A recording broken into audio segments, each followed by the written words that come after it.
I'm with Environment Minister Deputy Duhamel in the Royal Square. Very historic Royal Square. I mean, there's we've got across there, just across there, medieval church. We've got a lot of 18th century buildings here. We've got the States Building, which is mostly 19th century. You're just coming out of an energy discussion about the energy plan for the island. None of these buildings around here will satisfy modern standards on insulation, energy use, and they cannot be brought up to the standard which will be in place in the future. What's going to happen to them on an energy point of view? What's going to happen to them? Well, this is a very good question. Perhaps we've got to kind of change our ideas about buildings to the level that if you've got very old buildings and you appreciate them for their historic point of view, then along with that you have to accept that they are incapable of being brought up to modern day standards, and perhaps the beauty of the building is being able to live in drafty rooms and in the way that they were built. Well, of course, that is how people did live in the past. But there's another factor now, which is about accessibility. Again, these buildings will, almost every one of them, will fail on standards of accessibility. That's not something which is going to go away. You can't put on an extra overcoat to overcome the fact that you've got no mobility. What's going to happen with the buildings from that point of view? Well, that's a tricky one. At the moment, the states have got some policies and monies are expended on state-owned property, but not that many, to kind of bring these substandard houses up to modern-day standards for disabled access. But of course, the things that have to be done are very, very expensive. Putting in lift shafts and all this, that, and the other to carry mobile chairs and things is a very expensive way of regenerating the property. I think personally the future lies in kind of modern technological advances in devices that you can strap to your legs or whatever under computer control or whatever, which can assist people in being as mobile as they would be with their own legs. As they can't be with having to go around. That just might address, it would be a very costly exercise. It might address the question of mobility, but there's sight impairment, hearing impairment, there's all sorts of disabilities that people have. Yeah. There's a multitude of disabilities, multitude of aspects of buildings which need to be addressed. Yeah, there are, but I think, again, I'd put my faith and trust into these technological advances. I mean, you do have sight systems that cyclists can wear for the visually impaired. And I've seen people, and it's absolutely fantastic to watch, where you've got modern day appliances that act as if you're a bat, and you can cycle. Just over your shoulder is now the Home Office. It's a very modest little building. It used to be, the building inspectors used to be in there years ago. It's a very inaccessible building. They moved from there and they moved up to where you are now, up at South Hill. It's in South Hill. But that building is notoriously inaccessible, and you haven't even got a hearing loop in the reception. No, you say that. I think that we do have a lift, and if you can make it to a lift without your chair, then perhaps we can get you to the top floor. But you're absolutely right. I mean, ideally we should have places that are open to the public with ground floor facilities and ramps and things for the disabled public. Again, I want to dwell on these buildings around here. There's a medieval church over there. I'm sorry, the wind's going to get in the microphone a bit here, but that's a medieval church. Now that has survived for what it is, 500-600 years. It's basically a shed. It's fairly easy, but I don't suppose anybody's ever done an energy audit on it to find out how it performs from an energy point of view. Probably performs very, very badly. And anything should be done, because they are doing energy audits on churches in the UK to know what to do with them. Well, they are in some ways. I mean, we've done a little bit of work, but then again, we've probably gone in the wrong direction. I mean, the pews were taken out, and we're down to chairs. There's been some underfloor heating that's been put in, but large open void spaces are notoriously difficult to keep efficiently heated, and I think it's a cost that society expect and want to pay. And of course, the community does pay for that. There is the Church of England doesn't pay for itself, so that does fall upon the community to maintain upgrade as necessary. Alongside it is the church house, which I presume is owned by the church. You can't see it very well behind the tree, but that is half empty. That's modern office accommodation in the bang in the middle of St Helier, which is half empty, and just round there you can just see it again. The old Midland Bank, which I think was originally built as a hotel, that's empty.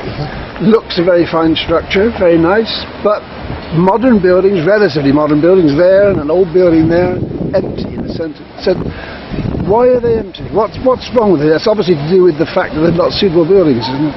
That's absolutely right, and we've got problems with the economy at the moment. People are wanting kind of more and more modern facilities that do actually match up to the environmental considerations that we place upon them. You're right. I mean, you can't necessarily turn a silk purse into out of a sow's-ear, and that's the way it goes. But the scheme is to build a huge amount of office accommodation on the waterfront, so even more town accommodation will become empty.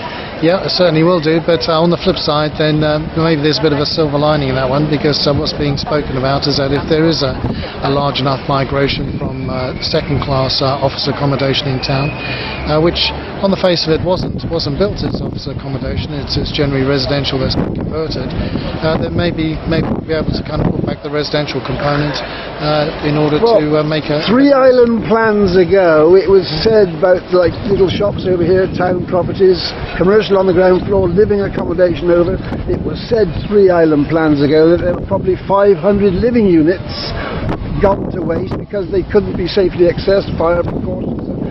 Virtually nothing's been done about that. Yeah, you're absolutely right, and it's something that I was party to on these plans. There is a sizable stock of accommodation that could be used, but in order to do that, you have to be a little bit more flexible with the historic building rules and the building bylaws. So if we're going to expect to make a sensible use of these old buildings, particularly on the inside, we have to be a little bit more generous in finding ways. At the other end of town, there's a battle going on about some buildings which have got into a very bad state. What was a historic part of the town, there's not much of the history left now. It's not as historic as this part. What's going to happen now? Well, that's a big question, that one. I don't know. Is that going to set a standard for the future? Because obviously the facades could be kept, as the facades can be kept in all these buildings. I'm not particularly keen on facadism, but you've got the saying, beauty's only skin deep, and it depends on what people want. Personally, I think there's a much requirement in a society to have ugly buildings, so at least you can appreciate the beautiful buildings. Well, that's one of my themes. What is wrong with ugly buildings? What is wrong with them? Absolutely nothing in my book. We just had Architecture Week organised by the Association of Jersey Architects. I attended some of the meetings. You spoke at a couple of them, but it was very much facadism, prettiness. I think it was, yes. Yeah, you're absolutely right. It was very superficial. Yeah, and well, what I've called for the next Architecture Week, and whether I'll get it, only time will tell, is perhaps we should have some consideration of 2 other kind of spheres of architecture that generally get kind of ignored, and that is how the buildings operate on the inside, because that's absolutely vital, and that's what we're touching on for disabled access and use. But as importantly, how the buildings kind of work collectively together to provide neighbourhood and communities. And I think both those aspects are ignored by architects. Well, one of the meetings you were at, I tried to raise specifically those sort of issues, and I got a very cold reception from the architects. It seems like an activity they actually don't want to look at. Well, you know the thing, Mike, and I share the same problems. If we're ahead of the pack, sometimes these messages take a little bit of time before they become generally acceptable. Do you think it would be realistic to have things like competitions for an affordable house, a housing scheme which architects are actually encouraged to take part in? Yes, absolutely, and that's one of the things I wanted to happen for this Architecture Week, but we ran out of time to deliver it. So again, maybe for the next one. On that front as well, there's an exciting body of work where maybe I'll be able to kind of win through with a greater appreciation of the environmental considerations for community building. La Collette flats due to be redeveloped, and I'm working in partnership with the Housing Minister to see to what extent we can actually use that as an exemplary site to show how people can live in regenerated schemes in town, and in a way that doesn't kind of crack. I've had a few battles with the architects and the planners, I must say, over the years, and I don't feel that they're not exactly fighting for what you were told, the people with lesser money. Obviously they've got clients who come and got money, that's the people that come through their door, but there's not much activity of a social conscience going on, is there? Not a lot, no. Why is that? Well, they're professional people, they must be aware, surely. I think the professional people charge professional charges, and people with money can afford to pay for them. So I think it is a bit of a class thing. Your particular planning office premises up at South Hill, they are especially bad from an access point of view and lots of other amenity points of view. Freddie Cohen, your predecessor, wanted to turn them into luxury flats at one stage, and he spoke to a lady and she said, don't do that, we want decent affordable housing or something else. What's the current thinking for that particular building? The current thinking for that particular building is that perhaps a more accessible kind of in-town kind of suite of offices for the planning department would be a better place to be in accessibility terms, and I think I'd support that. But as far as converting the site, the South Hill site, into luxury accommodation, I don't think I would support at all. The building over there, as I say, Church House, is a listed building, even though it was built in the early 70s, I think. If somebody wanted to alter that substantially, which I think they might have to do to make it a lettable unit, what would your department say about that? I think the department probably wouldn't be in favour, but then again, if you look at the changes that have been made to the church at the moment, albeit that it is a Grade 1 listed building, we have allowed kind of a substantial body of work to be undertaken, and for modern technologies, as far as they're able to be applied to the regeneration project, to be applied.